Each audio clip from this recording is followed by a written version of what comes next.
Hey everyone, and welcome to the third episode of Ask Google Cloud.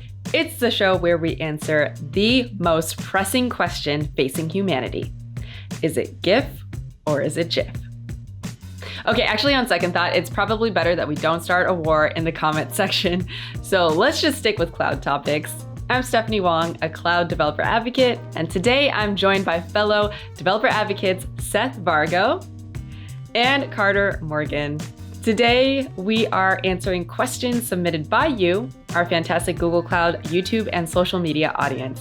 Post your questions in the comments with hashtag AskGoogleCloud, and they might be featured on a future episode.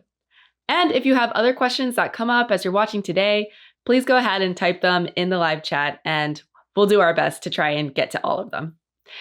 We are going to be hosting Ask Google Cloud segments throughout the year, so be sure to subscribe to the channel to get notified every time a new episode comes out.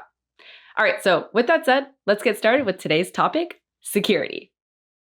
All right, so our first question of the day comes from Krishnadev M, who asks, does two-factor authentication fully protect us? So Seth, we'll start with you for this one. I know you have a lot of background in this area. Awesome. Thanks, Stephanie, and thanks, Krishnadev, for the question. So what you have to think about when you think about MFA, which is multi-factor authentication, or 2FA, which is two-factor authentication, is defense in depth. We know that a username is kind of public information, a password is something private, and then multi-factor auth or two-factor auth is something else that an attacker would need to compromise in order to gain access to your account. If you ever see a question like, is something 100% secure, or does this fully protect us? The answer is always no. Nothing is 100% secure, nothing is 100% preventative, but it's all about defense in depth. We like to talk about layers of an onion when we talk about security, but I actually like to talk about security in terms of medieval times. See, the thing is, we didn't really invent defense in depth in the computer security space. If you think about a castle, most people are familiar with a moat, right? You surround the castle with a moat and a drawbridge, and you put scary alligators in the moat, and then people have to cross that moat to get to the castle. But if that's all an attacker had to do, they could just swim really fast and go get the prince, princess, king, queen, whatever. Actually, if we look at the way that castles were designed and architected during medieval times, they practiced defense in depth. It wasn't just a moat. But the actual architecture of the castle was designed such that the prince, princess, king, queen were maximally protected. Just as an example, the stairways in medieval castles were designed such that they would curve up and to the right. And this was primarily so that the defender, the people defending the castle, had an advantage. They had a height advantage since they would be coming down the stairs. And since most people were predominantly right-handed during that era, they had a swing advantage. They were swinging at a downward angle, gravity giving them favor, and with their dominant hand. When you compare this to the attacker, who is swinging at a backswing up a hill on an incline, they have a disadvantage. So this idea of defense in depth is really not a new concept. It's existed for hundreds of thousands of years. We're just applying it. So nothing's 100% secure, but that doesn't mean you still shouldn't do it. You should definitely adopt multi-factor authentication or two-factor authentication if your upstream account provider supports it. Yeah, I'm surprised we don't have curved stairways in our data centers, at least not that I've seen. But, maybe we will. But it's cool how we translate those concepts into our logical security too.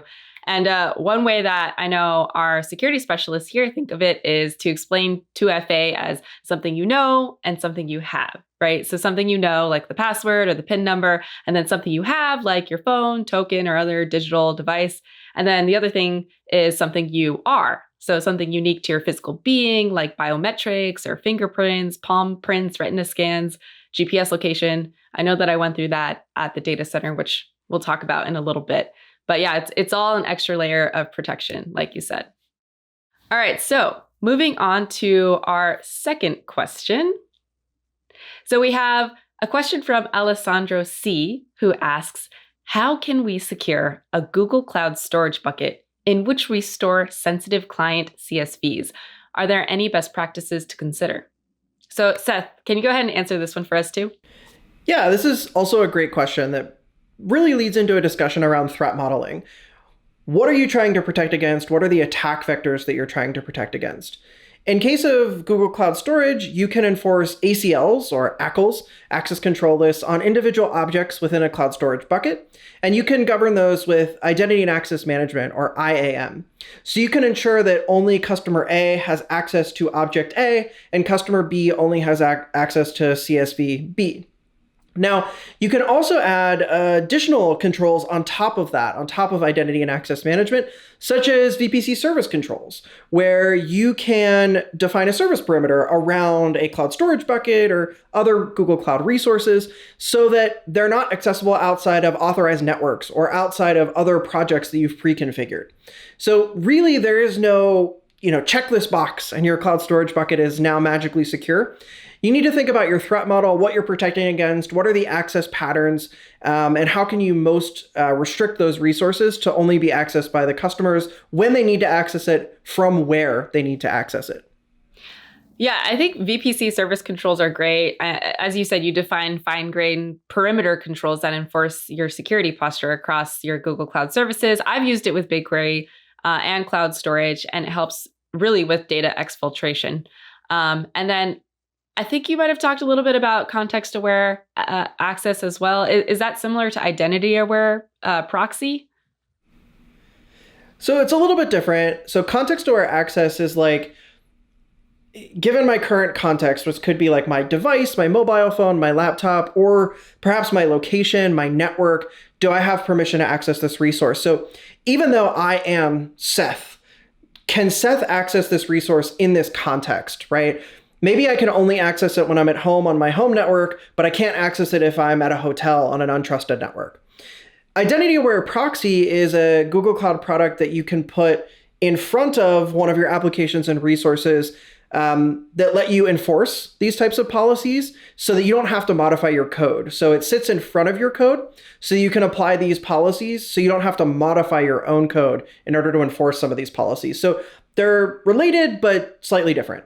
Got it. So identity-aware proxy in front of your sensitive app. It's like if you want to grant access to all employees if they're from a trusted corporate device versus granting access to employees in like a privileged access group if the URL path starts with something like /admin. Okay, so moving on to question number 3. The next question is from Dilip Bekses, who asks, how do you check if there are any security breaches in the cloud? Carter, let's go to you for this one.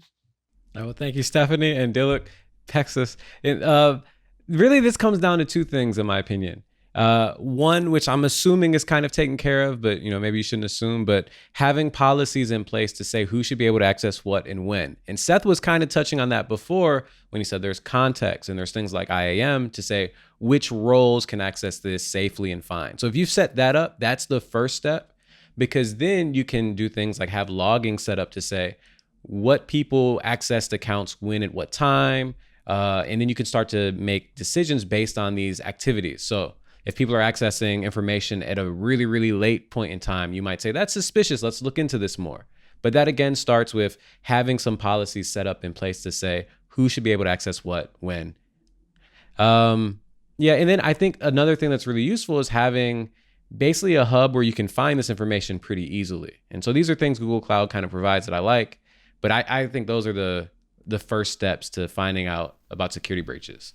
Yeah. And I think one of those hubs, for example, is our security command center, right? And I've seen it evolve over the past few years, and they've done a really great job at designing dashboards like security health analytics, where you can see at a glance the number of projects you have, what resources are deployed, and then manage which service accounts have been added or removed. And then it actually even gives you actionable recommendations when it surfaces any misconfigurations or compliance violations, and has some more advanced features too, like detecting threats for common container attacks. And we actually have a series, so I'm going to plug that here because I worked on it, but it's called Getting Started with Security Command Center. So go ahead and check that out, and it's in our YouTube channel. So thank you, Carter. We're going to move on to our next question, which and it's from Diraj P, who asks, are service accounts in some way related to access scopes? So Carter, do you have any thoughts on this? I have some thoughts. I actually want to know more about like what access scopes are, because off the top of my head, I don't know what that is. I might have to defer.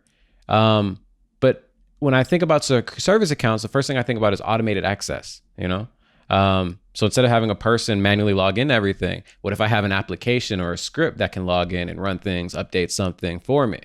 And then when I think about that automation, it's like, well, how do I do this in a way that's safe or secure? I don't want to have to like take my personal password and just write it down somewhere that a script can look at, because then it's very unsafe. And so service accounts solve that. But when it comes into the access scopes, I'm actually if Steph or Stephanie or Seth have more context there, I would love to hear it, because I want to know about that too. Yeah, I can definitely chime in. So you have to kind of forget about Google Cloud for a second, because access scopes actually come from OAuth, which is the authentication mechanism by which you authenticate to Google Cloud. But it's an open standard. It's also how you kind of like sign in with GitHub, sign in with Twitter, etc. And OAuth, the standard, defines access scopes as the access control. So for example, let's say you're giving someone access to your Twitter account. When you do that, you're authorizing actions that they can take on your behalf. So you may grant someone read-only access. They can only read your tweets and your direct messages. But you could also grant them the ability to tweet on your behalf. You might do this when you sign in with like a tweet bot or some third-party application. Those permissions actually map to what we call OAuth scopes, which we call access scopes on Google Cloud. So when Google Cloud was, first getting created, or even before Google Cloud, when there were just Google Developer APIs, we relied on access scopes as basically identity and access management. So in order to control whether or not you had permission to read from a cloud storage bucket versus writing to a cloud storage bucket, you had different access scopes. But there's some limitations in the specification. I won't go into a lot of detail, but we've since evolved Google Cloud Platform to have a really, really rigorous identity and access management system. So in general, when you're interacting with Google Cloud, we recommend that you grant the Cloud Platform OAuth scope to the account that's being authorized, and then you leverage identity and access management to give really fine-grained roles and permissions that follow the principle of least privilege. Got it. And if I recall correctly, I think there might be a case where if you're using a default service account, it still has access scopes without IAM. Is that true? Yeah, so if you're running on Google Compute Engine or Google Kubernetes Engine, there is a default service account that has some pretty restrictive access scopes. So when you actually provision a virtual machine or a Kubernetes cluster, you get to pick, do you want access to all cloud APIs, the default APIs, or none, which is no scopes. And in general, you should probably click the box that says all APIs and then use identity and access management instead to practice the principle of least privilege. But for backwards compatibility reasons, or for workloads that have existed for 10 or 20 years, we preserve the default behavior for the default service account, which does use those restricted access scopes as a way to do ACLs. Makes sense. Okay, so moving on to our next question. And this is from Guillaume B, who asks, when should I use a service account key file? Or when can I avoid it? On-prem, locally, on GCP? So Seth, can you answer this one for us? Yeah, this is a really funny question, because Guillaume and I have actually talked about this offline at length. Real quick, I do want to clarify what Guillaume is asking is about a service account key, which is different than a service account. So Carter already gave a really good explanation of a service account. It's basically a robot that can authenticate like a human. As a human, you tend to authenticate with a password. Well, a service account doesn't have a password. It's usually just an email address. So the way that you I'll use air quotes, log in as a service account is with the service account key. It's basically the password, and anyone who has that key can authenticate and act as that service account. So to directly answer the question, when should I use a service account key? The answer is never. You should use service account keys as infrequently as possible, because you convert an identity management problem into a secrets management problem. Where are you going to put the key? How are you going to rotate it? How are you going to audit access to it? What happens if it gets in the hands of an unauthorized party? So in general, you should use service accounts or service account impersonation as much as possible. So let's say you're working locally, whether you're building an application or you're running something like Terraform, you should authenticate with gCloud or the Cloud SDK. When you do this, your local human authentication credentials will automatically be picked up by those tools. Similarly, if you're using any client library that Google Cloud publishes or any SDK, we'll automatically use what are called default application credentials to pull the credentials from your local machine. If you're running on Google Cloud, Cloud Run, GCE, Kubernetes, whatever, you can use the machine identity or the workload identity to attach a service account specifically to the workload. So for Cloud Run or GCE, you pick which service account you want to use when you spin up the service or the VM. For, say, Kubernetes, you actually use workload identity to map the Kubernetes service account to a GCP service account. In all of these situations, you're still using service accounts, but there's no key exchange. We're relying on Google Cloud to provide the identity to the service, specifically the metadata service, if you want to get into some detail. But then you might ask yourself, well, what if I'm multi-cloud? What if I'm running on another cloud provider? How do I authenticate then? Well, if you're running on, say, AWS or Azure, you can use Workload Identity Federation, or WIF, as I like to call it, to basically delegate trust. You can use information from, say, that other cloud provider and present that as an attestation to Google Cloud. And assuming that you've configured it to allow that attestation, you can exchange, say, your AWS credential for a GCP credential. Again, never actually exporting a JSON service account key. So that really leaves the on-premise scenario where you don't have an identity provider like Active Directory, or you have some collection of disparate systems. This is really the only situation in which you would need to export a service account key, where you don't have what we call an IDP, or an identity provider that is OIDC compliant. In those situations, unfortunately, today, the only option is to export a service account key. But in general, especially working locally on your laptop or anything that you run on Google Cloud, you should be able to do so without exporting a JSON service account key. And in fact, if you work for a large enterprise, your company might have an organization policy that prevents you from downloading those service account keys, which we can talk about more maybe in a future episode on org policies, because that's at least a 30-minute episode all on its own. Yeah, this can branch out all sorts of directions. But to sum it up, as you said, so best practices: use attached service accounts whenever possible, or workload identity to attach service accounts to Kubernetes pods, or you said WIF, workload identity federation, to let applications running on premise or other clouds to use a service account. And if using service account keys if there's no viable alternative. So only when it's sort of the last possible scenario. All right, so let's go ahead and move on to the next question. And this is from Etan 2007, who asks, how do you guard against one or more rogue employees? And this is talking about at one of Google's data centers. So Carter, let's go to you for this tough question. For this tough one, if there's a gaggle of rogue Googlers, what do we do? Thank you, Etan 2007 for this one. There's really a lot of different ways that this happens. Seth and Stephanie already talked about this, but Google has this thing called defense in depth. There's a lot of different measures in place. So some of those measures are limiting who has access to what. So example, and I think I saw this in Stephanie's amazing data center video, which if you haven't checked it out, go see it. It's amazing. But less than 1% of Googlers have access to the data center. So I don't know where the data centers are. I couldn't go log into one right now. So that takes me out of the picture. Two, there's a lot of training and policies on who can access what and when, like when is it okay to access data? And so we get a lot of training on that. And then Stephanie mentioned earlier about how you can pair something you have with something you know with something you are. And these are examples of defense in depth. And this applies at the data center too. So there's scanners to say, who are you? Should you be here? And if you shouldn't, you can't supposedly get access to what's inside the data center. So there's a lot of different ways and a lot of different defense measures that Google has in place to protect the data centers. And I think Stephanie can go into a lot more detail here because you made this amazing video about all this. Yeah. Well, actually, Seth, do you want to cover it first? Yeah, so I'll let you talk about the data center since you're far more knowledgeable there. I'll talk a little bit about maybe Google's internal controls that we have. So, one of the things that you always worry about is like one employee going off and downloading a whole bunch of data or looking at things that they shouldn't look at. And internally at Google, we have a number of controls and systems in place that enforce kind of three things. They enforce your authentication. So you are who you say you are. We already talked about context-aware access. We have custom-built hardware for doing multi-factor authentication using security keys. So let's just say that's kind of a solved problem. Then we have, do you have cause for accessing this data? So Googlers can't just go look at data. There needs to be probable cause, kind of like in a courtroom almost.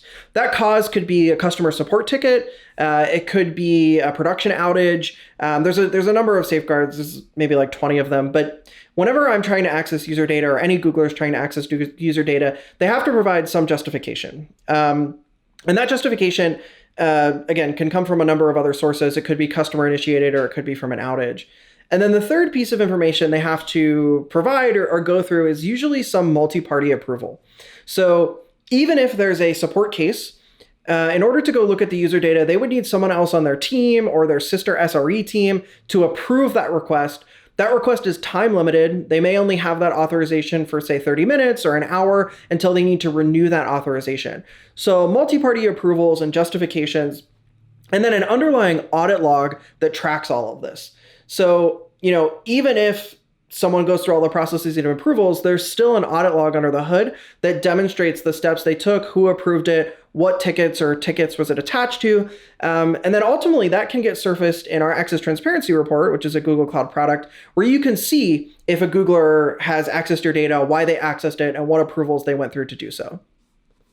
Yeah, it's all about reducing insider risk through automation, doing things in a very safe and controlled way with the two-party approvals and the limited APIs.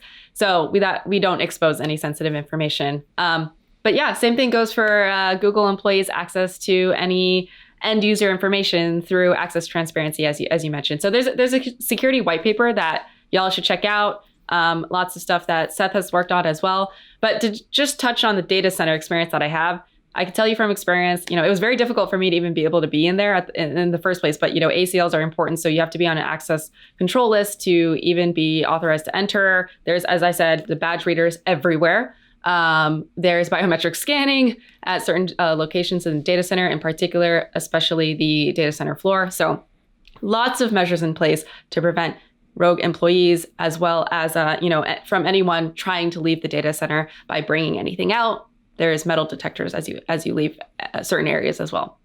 So, and if I could just chime in real fast, we don't just do those things for insider risk as well. So I know it sounds a little big brothery, but I wanted to add an additional color on why this infrastructure exists. And we'll probably get to this a little bit later, but if there was ever, say, a fire at a data center, it's really important that Google's global security team knows who is in that data center so that we can ensure that everyone was evacuated safely. The same goes for, say, a physical building. If there was a natural disaster, like an earthquake, we need to make sure that all of those Googlers are safe and accounted for. So it's not purely about preventing insider risk. That's obviously one of the benefits, but this data exists for a number of internal systems, a lot of which are designed to help keep Googlers safe. Absolutely. That's important to underline as well. And I'll talk a little bit more about that in just a moment. But we do have a related question. And this is from David Adams, who asks, I wonder if all data centers have the identical 6 layers of security, or if this is just your flagship data center. This is probably a question from the video that I had created about the 6 layers. And this is related to also the concept of defense in depth. So I'm going to go ahead and actually answer this one. But yes, all of our data centers do have and follow the same layered approach of security at this time. So if you watch the video, which you can check out at bit.ly/6layersdeep, you'll learn that layers become progressively more protected with access checks as you move to the core of the data center. So you have layer 1, which is the exterior, the security perimeter, the property boundaries, and then layer 2 is the main entrance gate. So that has a vehicle crash barrier, fences with motion detection, guard, kiosks, thermal cameras. Layer 3 is building access with the general office area where hardware and operations team work. It actually looks just like a regular Google office in this section too.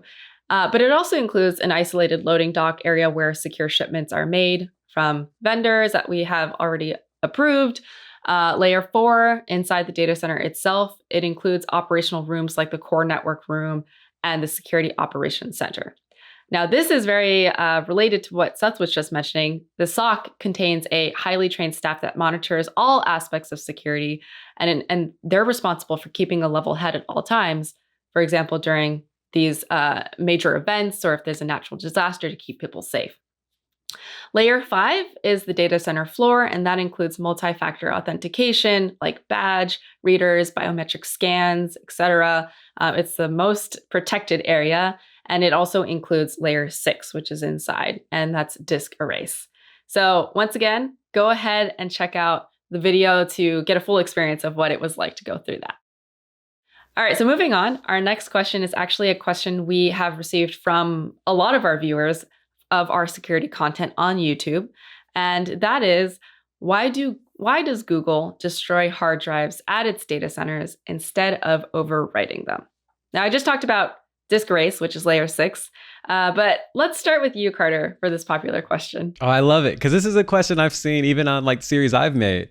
And I think to answer this, I want to first touch back to some of the things we've talked about here.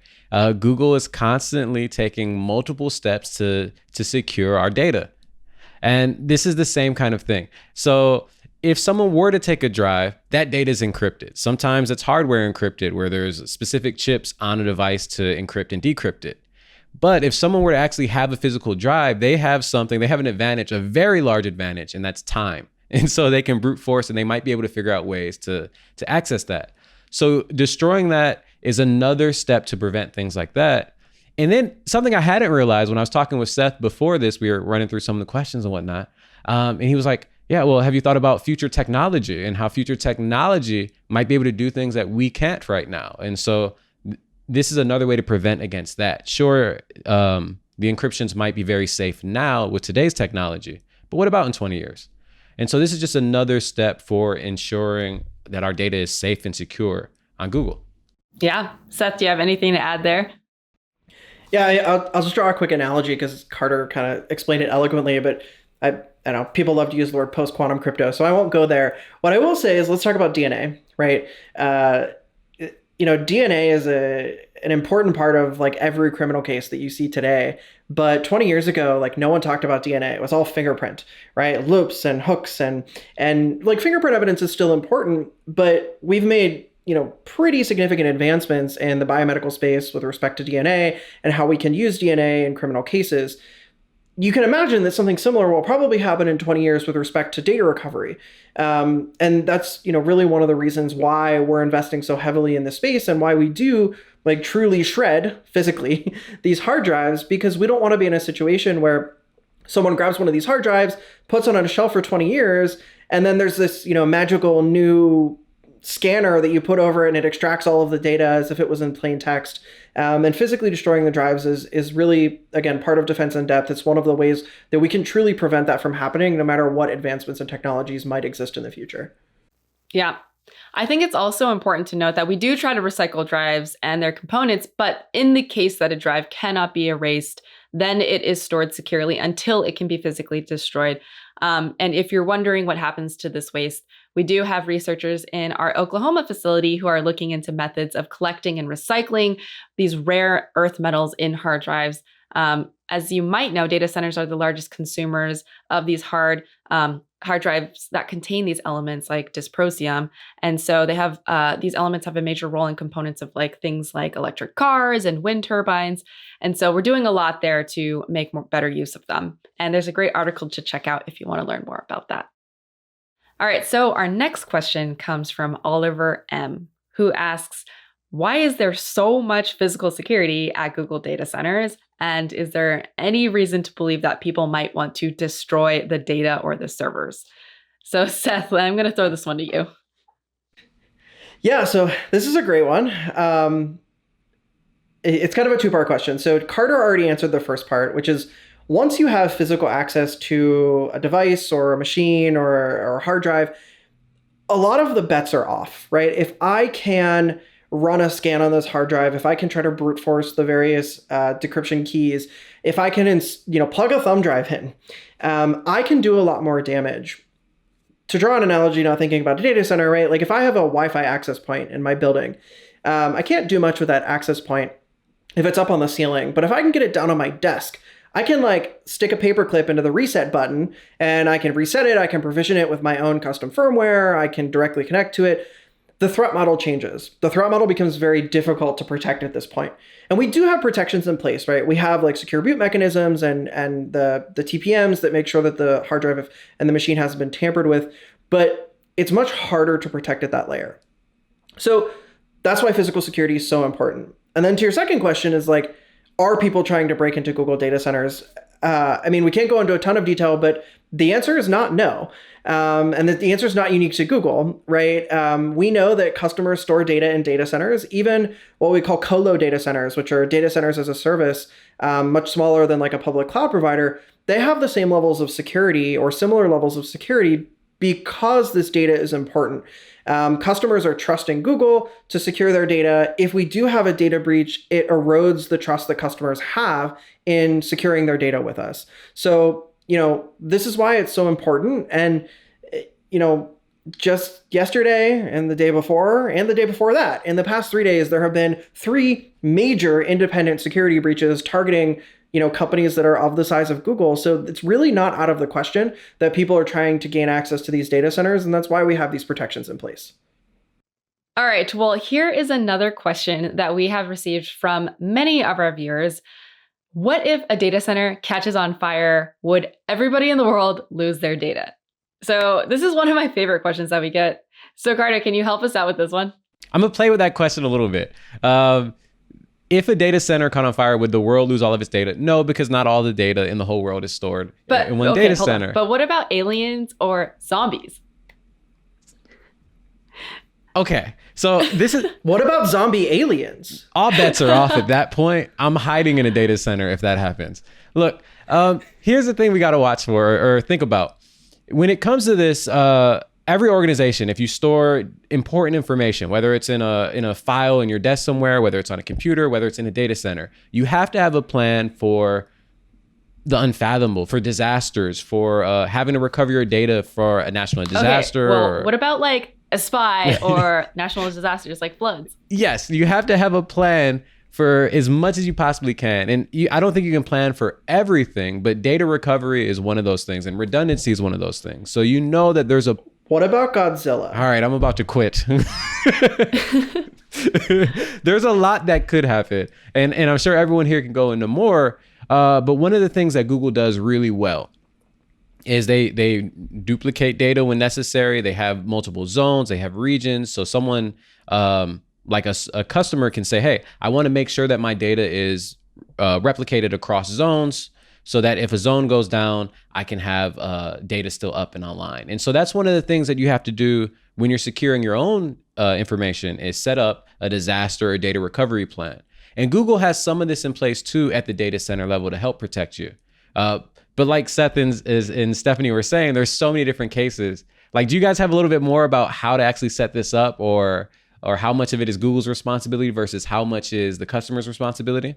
Yeah, and something that we already talked about is that the SOC, the Security Operations Center of all Google data centers, are also designed to roll up to a regional SOC for multi-regional high availability purposes. So, if an on-site SOC were to be disrupted due to an event such as a natural disaster or an emergency building evacuation, then monitoring instantly rolls over to the regional SOC for continuous uninterrupted monitoring.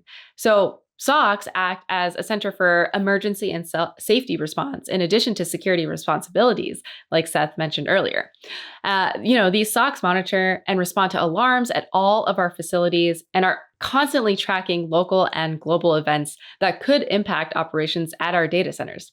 So really, you can think of this like high availability for physical security, and that means it's high availability for logical security and data protection as well. And then one thing that is cool to mention is that we do run dozens of drills a year, paying an unannounced skilled adversaries to try to get past controls by any means necessary, except for violence. And this includes everything from fake badges to social engineering, fake UPS trucks, ladder trucks to get over the fence, people actually hidden in trucks, or attempts in different environments like thick fog. And, we usually win.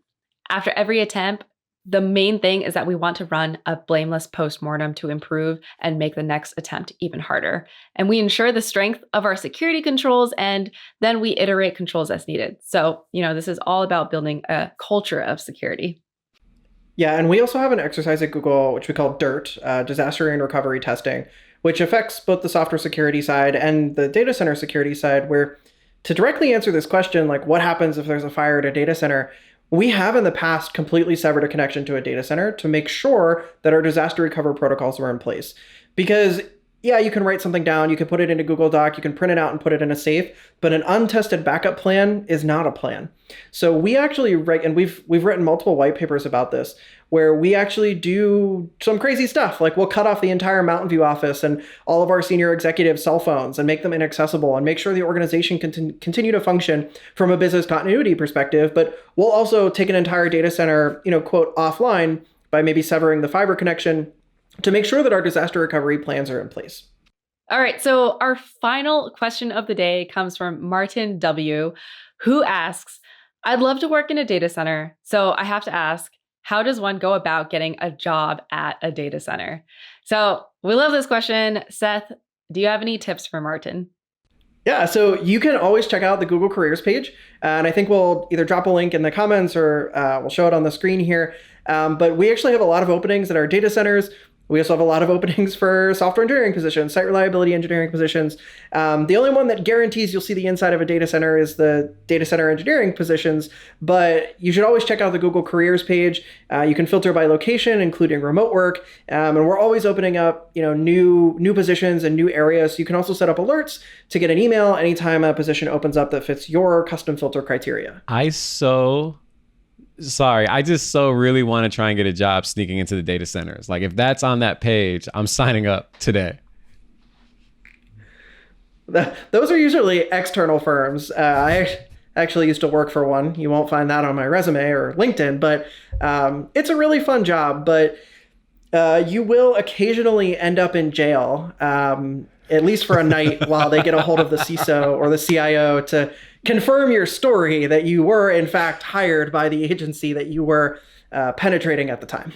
Yeah, and I'm also hosting the second season of Where the Internet Lives podcast. And that's where we explore more roles like environment, health and safety operations, mechanical engineers, data center technicians, and hardware operations managers. So check that out. We're going to be diving into the background of the people who are employed at data centers, and you'll probably learn about some roles that you don't even know about yet. We also are creating this animated series on our YouTube channel here. It's called Discovering Data Centers, where we explore the innovations that exist at our data centers and how we physically build our data centers, all the way down to the software stack that makes our technology built at the data centers so distributed and at scale. Lastly, I do want to just mention that the career site is going to be included in the links here so that you can check it out. And we are always hiring for roles, even internships all over the world. So right now we have open roles in Singapore, Japan, all over the US and Chile. So be sure to check that out. All right, well, that's all the time that we have for today, unfortunately, but thank you so much for everyone joining our Ask Google Cloud live chat. We hope that your questions got answered. We're going to be back with more live chats throughout the year. As a reminder, we'll be featuring your questions from YouTube, Instagram, Twitter. So send in your questions using the hashtag AskGoogleCloud. And comment below if you have a question that we didn't get to today. So thanks everyone for watching. We'll see you all next time. And Seth and Carter, stay out of trouble.